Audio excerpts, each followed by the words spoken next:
வணக்கம் நண்பர்களே, எஸ்என் பக்தி டைம்ஸ்க்கு உங்களை அன்புடன் வரவேற்கிறோம். இமயம் முதல் ஈழம் வரை தமிழர்கள் வாழும் இடமெங்கும் ஆடி மாதம் வந்துட்டாலே திருவிழா குலம்தான். ஆடி மாதம்ங்கிறது நம்முடைய பக்தியும் பாரம்பரியமும் பண்பாடும் தமிழ் பெண்களின் விரதமும் சேர்ந்த ஒரு உயிரோட்டமான காலம். தமிழ் மாதங்களில் மிகவும் புனிதமான மாதமாகவும் தெய்வ வழிபாட்டிற்கு உகந்த மாதமாகவும் கருதப்படுவது ஆடி மாதம்தான். பூமியில தெய்வ சக்தி அதிக அளவில் நிறைந்திருக்கக்கூடிய மாதமும் இந்த ஆடி மாதம்தான். இந்த மாதம் முழுக்க பெண்கள் சக்தியை வழிபட்டு விரதம் இருந்து உடல் மனம் மற்றும் வாழ்க்கைக்கு பல நன்மைகளை அள்ளித்தரக்கூடிய பல விஷயங்களை செய்வாங்க. அம்மன் வழிபாட்டிற்கு உரிய மாதம்ங்கிறதால பெரும்பாலான அம்மன் கோவில்களில் ஆடி மாதத்துல திருவிழா எடுத்து சிறப்பாக கொண்டாடுறது வழக்கம். ஆடியில் விரதம் இருந்தால் வாழ்க்கை செழிக்கும் என்பது மக்களோட நம்பிக்கையா இருக்கு. ஆடி வெள்ளிக்கிழமை மட்டும் சிறப்பு வாய்ந்ததில்லைங்க. ஆடி மாதத்தின் ஒவ்வொரு நாளும் சக்தி வாய்ந்த நாட்கள் தான். அதிலும் ஆடியின் முதல் நாள் அதீத சிறப்பு வாய்ந்த ஒரு அற்புத நாள். ஆடி முதல் நாள் குலதெய்வத்தையும் அம்பிகையையும் எப்படி வீட்டிற்கு வரவழைப்பது, ஆடி மாதம் என்னென்ன பண்டிகைகள் விரத நாட்கள் வருது, ஆடியில் விரதம் இருந்து அம்மனை வழிபட்டால் என்னென்ன நன்மைகள் உண்டாகும்னு ஒவ்வொரு தமிழரும் தமிழ் பெண்களும் தெரிந்து கொள்ள வேண்டிய ஆடி மாதத்தின் பல சிறப்பு வாய்ந்த புராண கதைகளையும் தகவல்களையும் இந்த வீடியோல பார்க்க போறோம். அதுக்கு முன்னாடி இந்த வீடியோக்கு ஒரு லைக் பண்ணிட்டு ஆடி அப்படின்னு கமெண்ட் பண்ணுங்க. வாங்க இப்ப வீடியோக்குள்ள போகலாம். இந்த 2025ஆம் ஆண்டு ஜூலை 17ஆம் தேதி ஆதி மாதம் துவங்கி ஆகஸ்ட் 16ஆம் தேதி வரைக்கும் இருக்கு. இந்த மாதத்தில் சிறப்பானதாக 2 கார்த்திகை நட்சத்திரம் வருது. ஒவ்வொரு மாதத்திலையும் ஏதாவது ஒரு திதி நட்சத்திரம் தான் சிறப்பா இருக்கும். ஆனா திதி கிழமை நட்சத்திரம் என அனைத்தும் சிறப்பாக கொண்டாடப்படக்கூடிய ஒரு மாதம் தான் ஆடி மாதம். ஆடி பிறப்பு, ஆடி கார்த்திகை, ஆடி செவ்வாய், ஆடி வெள்ளி, ஆடி அமாவாசை, ஆடி பெருக்கு, ஆடி தபசு, ஆடி பூரம் என ஆடி மாதம் முழுவதுமே திருவிழா விரதம்னு பக்தி நிரம்பி வழியக்கூடிய ஒரு மாதம். ஆடி மாதத்துல அம்மனுக்கு கூழ்வார்த்தல், நேர்த்திக்கடன் நிறைவேற்றுதல், பொங்கல் வைத்தல், மாவிளக்கு படைத்தல், பால்குடம் ஏந்தி வருதல், தீமிதித்தல் ஆகிய வழிபாடுகளை செய்யக்கூடிய ஒரு மாதமா இந்த மாதம் இருக்கு. ஆடி மாதத்துல ஆறுகள்லாம் பொங்கி வருங்கிறதால நீர்வளமும் நிலவளமும் செழிக்கவும் ஆறுகளுக்கு படையலிட்டு வழிபடும் வழக்கமும் நம்ம தமிழர்கள் கிட்ட இருக்கு. ஆடி மாதத்துல செய்யப்படக்கூடிய வழிபாடுகள் வாழ்க்கையை செழிக்க வைக்குங்கிறதால இந்த மாதத்தில் திருமணம் போன்ற சுப காரியங்கள் செய்யறதை தவிர்த்து அம்மனின் அருளை பெறுவதற்காக வழிபாடு செய்யக்கூடிய ஒரு மாதமா கருதப்படுது. ஆடி மாதம் அம்மனுக்கு மட்டும் இல்லைங்க, அனைத்து தெய்வங்களையும் வழிபட மிக சிறப்பான ஒரு மாதம். இந்த மாதத்துல அம்மன், சிவன், விஷ்ணுன்னு எந்த தெய்வத்துக்கு நீங்க விரதம் இருந்து வழிபட்டாலும் பூஜை செஞ்சாலும் எந்த பொருளை நீங்க தானம் செஞ்சாலும் அது பல மடங்கு அதிகமான பலன்களை பெற்றுத்தரும். ஆடி தமிழ் மாதம் என்றாலே அம்மனின் அருளை பெற்றதற்கு ஏற்ற மாதம்தான். நம்ம நினைச்சிட்டு இருக்கோம் சூரிய பகவான் கடகராசியில் பயணிக்க துவங்கும் ஆடி மாதம் தட்சிணாயன காலத்தோட துவக்க மாதமா இருக்கு. பித்ருலோகத்திலிருந்து நம்முடைய முன்னோர்கள் நம்மளை பார்க்கறதுக்காக பூமிக்கு வரக்கூடிய ஒரு காலம் ஆடி மாதம். ஆடி மாதம் பருவமழை துவங்கக்கூடிய ஒரு காலம்ங்கிறதால பலவிதமான நோய்கள் பரவக்கூடிய ஒரு காலமாகவும் இருக்கும். அதனால நோய்களிலிருந்தும் தீயவற்றிலிருந்தும் மக்களை காக்க வேண்டுமென பெண் சக்தியான அம்மனையும் கருப்புசாமி, மதுரை வீரன், ஐயனார் போன்ற கிராமத்து காவல் தெய்வங்களையும் வழிபட்டு சிறப்பு பூஜைகள் நடத்தப்படக்கூடிய ஒரு காலமாக இருக்கு.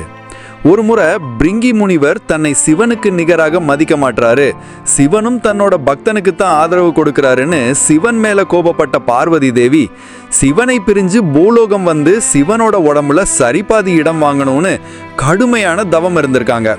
இந்த நேரத்துல ஆடிங்கிற தேவலோக பெண் சிவனோட தீவிர பக்த, எந்த நேரமும் சிவனை பற்றி தான் நினைச்சிட்டு இருப்பாங்க. சிவனோட ஒரு நிமிஷமாச்சும் ஒன்னா வாழ்ந்துடணும், இல்லைன்னா ஒரு நிமிஷமாச்சும் அவர் என்ன அன்போட பார்க்கணும்னு ஆசைப்பட்டு வந்திருக்காங்க.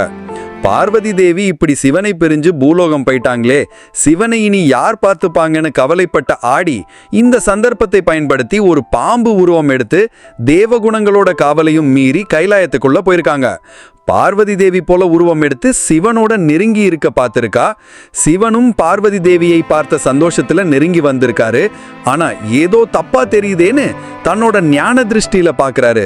அப்பதான் தெரியுது வந்திருக்கிறது என்னோட தேவி கிடையாது, தேவலோக பெண் ஆடின்னு. கண்டுபிடிச்ச சிவபெருமான் கோபத்தோட ருத்ராவதாரம் எடுத்து தன்னோட சூலாயுதத்தால அந்த தேவலோகத்து பெண் ஆடியை வதம் செய்ய போயிருக்காரு. சூலாயுதத்துல இருந்த தீ ஆடி மேல பட்டதும் ஆடி புனிதம் அடைஞ்சிருக்கா. பிறகு தான் செஞ்சது தப்பு, என்னை மன்னிச்சிடுங்கன்னு சிவனோட காலில் விழுந்து மன்னிப்பு கேட்டிருக்காங்க. சிவபெருமான் அனுமதி இல்லாமல் கைலாயம் வந்ததே தப்பு, அதுவும் என் மனைவி இல்லாத நேரத்துல அவளை மாதிரியே உருவம் எடுத்து ஏன் கூட நெருங்க இருக்க பார்த்திருக்க நீ. பூலோகத்துல கசப்பு தன்மையுடைய வேப்ப மரமா பிறப்பாய், எல்லாராலையும் வெறுத்து ஒதுக்கப்படுவாய்னு சாபம் கொடுத்திருக்காரு சிவபெருமான். அந்த தேவலோக பெண் தன்னோட தப்புக்கு மன்னிப்பு கேட்டு, ஒரு நிமிஷமாச்சும் உங்க பார்வை என் மேல விழணும்னு ஆசைப்பட்டு இப்படி ஒரு தப்பை பண்ணிட்டேன், என்னை மன்னிச்சிடுங்கன்னு கெஞ்சிரா. அவன் மேல இரக்கம் கொண்ட சிவபெருமான், நீ என் மனைவி போல உருவம் எடுத்து அவளுக்கு சமமா என் கூட அமர்ந்ததால உனக்கு சக்தியோட ஆசி முழுவதும் கிடைக்கும். உன்னோட இலைகள் கசப்பா இருந்தாலும் பல பிரச்சனைகளை சரி செய்யக்கூடிய அருமருந்தா நீ திகழ்வ. உன்னோட பேர்லயே ஒரு மாதம் உண்டாகும், அந்த மாதத்துல சக்தியோட ஆதிக்கம் அதிகரிச்சு காணப்படும். ஆடி மாசத்துல உன்னோட பங்கு பெருமளவு எல்லாருக்கும் தேவைப்படும். அம்மனுக்கு நிகரா உன்னையே எல்லாரும் வழிபடுவாங்க. உன்னோட இலைகளை சாப்பிட்டால் பல வியாதிகள் சரியாகும்னு நிறைய வரங்களை கொடுத்திருக்காரு சிவபெருமான். இதனால தான் வேப்ப மரமும் ஆடி மாசமும் உருவானுச்சு. காளி, துர்கை, அங்காளம்மன், மாரியம்மன்னு எல்லா அம்மன் கோயில்லையும் வேப்பிலை முக்கிய பங்கு வகிக்கும். வேப்பிலை இல்லாம ஒரு பூஜையும் நிவர்த்தி அடையாது. ஆடி மாதத்தோட முதல் நாள ஆடி பிறப்புன்னு சொல்றோம். ஆடி மாதம் துவங்கியது முதல் முடியும் வரையிலான 32 நாட்களுமே சிறப்பு வாய்ந்ததுதான். இந்த மாதத்தில் எந்த நாளில் அம்மனை வழிபட்டாலும் அம்மனோட அருள் பரிபூரணமா நமக்கு கிடைக்கும். நினைத்த காரியங்கள் எளிதில் கைகூடும்.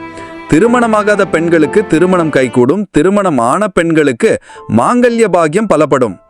ஆடி முதல் நாளில் நம்முடைய வீட்டிற்குள் குலதெய்வத்தையும் அம்மனையும் எந்த முறைப்படி அழைப்பது, எந்த முறைப்படி பூஜை செய்வதுன்னு சுலபமான வழிபாட்டு முறையை தெரிந்துக்கிட்டாலே இந்த மாதத்துல நம்ம நினைச்சது எல்லாமே நடக்கும். அதிகாலையில பெண்கள் எழுந்து குளித்துவிட்டு வீட்டை சுத்தம் செய்து வீட்டு வாசல்ல மஞ்சள் நீர் தெளித்து கோலம் போட்டுக்கோங்க. வீட்டை துடைத்து பூஜை அறையை சுத்தம் செய்து பூஜை அறையில் இருக்கக்கூடிய எல்லா சுவாமி படங்களையும் துடைத்து பூக்களால் அலங்காரம் செஞ்சு வச்சுக்கோங்க. ஆடி முதல் நாய் வேப்பிலையை கொண்டு வந்து உங்களோட வீட்டோட நிலைவாசல்ல கட்டி வச்சுக்கோங்க.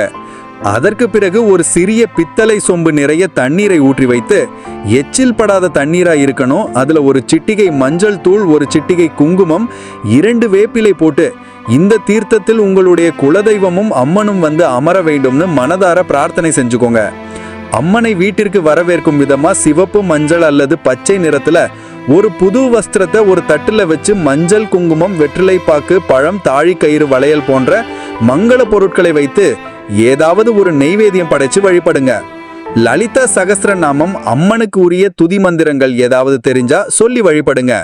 அதோட பூஜை அறையில சிறிது நேரம் அமர்ந்து உங்களுடைய குலதெய்வத்தின் நாமத்தை மனசுக்குள்ள உச்சரிச்சு வாங்க.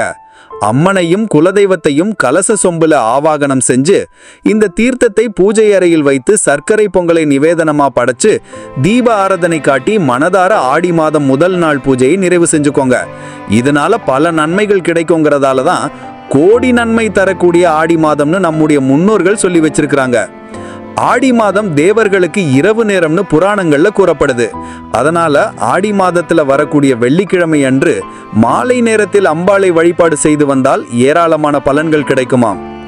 ஆடி வெள்ளிக்கிழமையில பெண்கள் பல பேரும் குத்து விளக்கு பூஜை நடத்துவாங்க. விளக்கு பூஜையோட முடிவுல சுமங்கலிகளுக்கு ரவிக்கை துணி, தேங்காய், பழம், வெற்றிலை பாக்கு, மஞ்சள், குங்குமம் கொடுப்பாங்க. இப்படி செய்யறதால நம்ம வீட்டுல இன்பம் கொடி கொள்ளும். இந்த ஆடி முதல் நாளில் தான் விவசாயிகளும் விதை விதைப்பாங்க. ஆடிப்பட்டம் தேடி விதை என்ற பழமொழி கூட இருக்கு. இந்த மாதம் விவசாயிகளுக்கு உகந்த மாதம்னு சொல்லலாம். ஆடியையும் விவசாயிகளையும் பிரிக்கவே முடியாது. ஆடியில காத்தடிச்சா ஐப்பசியில மழை அடிக்கும்ங்கிறது நிதர்சனமான உண்மைதான். அதனாலதான் ஆடி மாதத்துல விவசாயிகள் விதை விதைக்கிறாங்க. திருமணமான ஜோடிகளின் முதல் ஆடி மாதமா இருந்தா பெண்ணை அவங்க பெற்றோர் வீட்டுக்கு ஆடி 1ஆம் தேதி அன்னைக்கு கொண்டு வந்து விட்டுருவாங்க. அந்த நேரத்தில் புதிய ஜோடிகளுக்கு ஆடி 1ஆம் தேதி விருந்து வைக்கக்கூடிய ஒரு பழக்கமும் நம்ம தமிழர்கள் கிட்ட இருக்கு. இந்த உணவு தான் சமைக்கணும், விருந்து வைக்கணுங்கிற ஒரு கட்டாயமே கிடையாது.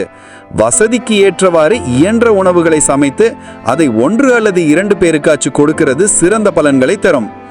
பலரும் ஆடி முதல் தேதியில் விருந்து சமைத்தாலும் இனிப்பு பலகாரத்துடன் கூடிய நிறைய கூழ் காய்ச்சி அம்மனுக்கு நிவேத்தியம் செய்து அதை நிறைய பேருக்கு விநியோகம் செய்வாங்க.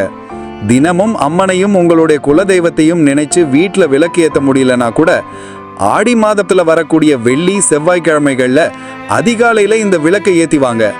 நிலைவாசலை ஏற்றக்கூடிய தீபம் வைக்கக்கூடிய வேப்பிலை எலுமிச்சை மனம் வீட்டில் பரவ உங்கள் வீடு தேடி வரும் அம்மனும் உங்களுடைய குலதெய்வமும் ஆடி மாதம் முழுவதுமே உங்க வீட்டில் இருந்து உங்க குடும்பத்துக்கு அருளாசி வழங்குவாங்க.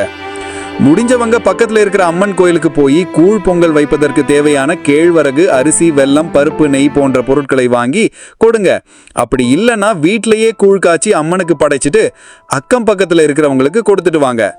அடுத்ததா இந்த 2025ஆம் ஆண்டிற்கான ஆடி மாதத்தில் விசேஷ நாட்கள் என்னென்னு தெரிஞ்சுக்கலாம். ஆடி அமாவாசை ஜூலை 24ஆம் தேதி ஆடி 8ஆம் தேதி வியாழக்கிழமை. ஆடி பூரம் மற்றும் நாக சதுர்த்தி ஜூலை 28ஆம் தேதி ஆடி 12ஆம் தேதி திங்கள்கிழமை. கருட பஞ்சமியும் நாக பஞ்சமியும் ஜூலை 29ஆம் தேதி ஆடி 13ஆம் தேதி செவ்வாய்க்கிழமை. ஆடிப்பெருக்கு ஆகஸ்ட் 3ஆம் தேதி. ஆடி தபசு ஆகஸ்ட் 7ஆம் தேதி ஆடி 22 அன்று வியாழக்கிழமை. வரலட்சுமி விரதம் ஆகஸ்ட் 8ஆம் தேதி ஆடி 23 அன்று வெள்ளிக்கிழமை. ஆவணி அவிட்டம் ஆகஸ்ட் 9ஆம் தேதி ஆடி 24 அன்று சனிக்கிழமை. காயத்ரி ஜபம் ஆகஸ்ட் 10ஆம் தேதி ஆடி 25 அன்று ஞாயிற்றுக்கிழமை. மகா சங்கடகர சதுர்த்தி ஆகஸ்ட் 12ஆம் தேதி ஆடி 27 அன்று செவ்வாய்க்கிழமை. கோகுலாஷ்டமி ஆகஸ்ட் 16ஆம் தேதி ஆடி 31 அன்று. அடுத்ததா 2025ஆம் ஆண்டிற்கான ஆடி மாத விரத நாட்கள் என்னென்னு தெரிஞ்சுக்கலாம். ஆடி அமாவாசை ஜூலை 24ஆம் தேதி வியாழக்கிழமை ஆடி 8ஆம் தேதி. ஆடி பௌர்ணமி ஆகஸ்ட் 8ஆம் தேதி வெள்ளிக்கிழமை ஆடி 23 அன்று. கிருத்திகை ஜூலை 20 மற்றும் ஆகஸ்ட் 16 அன்று. ஆடி 4 மற்றும் ஆடி 31ஆம் தேதி ஞாயிறு சனிக்கிழமைகளில். திருவோண நட்சத்திரம் ஆகஸ்ட் 8ஆம் தேதி வெள்ளிக்கிழமை ஆடி 23 அன்று. ஆடி ஏகாதசி ஜூலை 21ஆம் தேதி மற்றும் ஆகஸ்ட் 5ஆம் தேதி திங்கள் மற்றும் செவ்வாய்க்கிழமைகளில் ஆடி 5 ஆடி 20ஆம் தேதி. சஷ்டி ஜூலை 30ஆம் தேதி மற்றும் ஆகஸ்ட் 14ஆம் தேதி புதன் மற்றும் வியாழக்கிழமைகளில் ஆடி 14 மற்றும் ஆடி 29ஆம் தேதி. சங்கடகர சதுர்த்தி ஆகஸ்ட் 12ஆம் தேதி செவ்வாய்க்கிழமை ஆடி 27 அன்று. சிவராத்திரி ஜூலை 23ஆம் தேதி புதன்கிழமை ஆடி 7 அன்று. பிரதோஷம் ஜூலை 22ஆம் தேதி மற்றும் ஆகஸ்ட் 8ஆம் தேதி செவ்வாய் மற்றும் புதன்கிழமைகளில் ஆடி 6 மற்றும் ஆடி 21ஆம் தேதி. சதுர்த்தி ஜூலை 28ஆம் தேதி திங்கட்கிழமை ஆடி 12 அன்று. இந்த வீடியோல ஆடி மாதம் பற்றிய பல ஆச்சரியமூட்டும் தகவல்களையும் புராண கதைகளையும் ஆடி மாதத்தில் என்னென்ன சிறப்புகள் வருதுன்னு தெரிஞ்சுக்கிட்டோம். வீடியோ பற்றிய உங்க கருத்துக்களை மறக்காம கமெண்ட்ல சொல்லுங்க. இந்த வீடியோ உங்களுக்கு பயனுள்ளதா இருந்துச்சுன்னு நீங்க நினைச்சா உங்க நண்பர்கள் கூடவும் ஆடி மாதத்தில் விரதம் இருக்கக்கூடிய உங்களுக்கு தெரிந்த தமிழ் பெண்களுடனும் மறக்காம ஷேர் பண்ணுங்க. இதே போன்று மேலும் பல சுவாரஸ்யமான ஆச்சரியமூட்டும் ஆன்மீக தகவல்களையும் புராண கதைகளையும் வரலாறுகளையும் தெரிஞ்சுக்கொள்ள நம்ம சேனலை இப்பவே சப்ஸ்கிரைப் பண்ணி ஒரு மெம்பரா ஜாயின் பண்ணிக்கோங்க. அடுத்து வேறு ஒரு இன்ட்ரெஸ்டிங்கான வீடியோவோடு உங்களை சந்திக்கிறோம். நன்றி, வணக்கம்.